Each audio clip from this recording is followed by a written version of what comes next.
and that's pays her mortgage and everything. Cool. So, and she's a single parent. Pat, do you want to open up Get Vocal over there again? I was not trying to touch stuff in here without us. Oh, okay. And we're going to go over there, and we're only going to go over there for like 15 minutes or something, and just so they can experience Get Vocal, play with it a little bit, and we will. I'm just barely coming to watch and listen. So I will leave here and see you at Get Vocal. Okay. Don't forget a link. Are you going to put a link? Karen, it'll be easy to find. You go to Get Vocal. GETVOKL.com. Mm-hmm. And I'll put that in the chat too. And then the show will be on the front page because all the shows end up on the front page. Okay, I see upcoming broadcasts. Yes, So- well, Pat's going to put a show over there for us. I'll go ahead and now, if you want it recorded, you should probably. It's not necessarily going to be recorded. We can just play with it. So I'll leave this, and I'll see you over there in a few minutes. Okay, Okay, cool. I'm signed in. I'm waiting. So so I want to ask, do you get to record your show and then download it if you wanted to? I don't know if you can download it, but I know you can record it. Okay. We'll ask those questions. I'm not sure. You see it in the chat, Karen? Yeah, I see it, Okay. yeah. See you over there in a few. Yep. All right. And then, Terry, can you put that in the Facebook chat too, please? Okay. And then we're just gonna go over there. I appreciate everybody tuning in. Carlos, can you come over there too? Because I want to ask you some things about your broadcast equipment program if you're still here. So I don't know if you're still All here. right. Okay, ladies. All righty then. So I'm going to pop over there and see what's going on. Bye-bye for now. okay, bye-bye.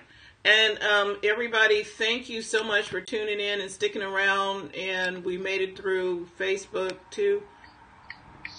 So I want to say again, we will see you on Monday.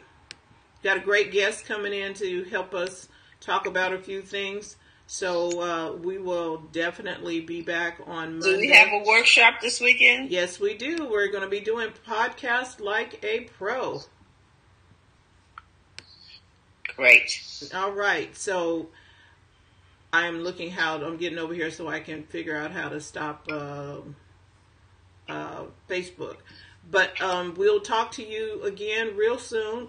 And always remember to go to the front of your own line. Do not ever forget that. Don't ever forget to go to the front of your own line. We will see you very soon over on getvocal.com.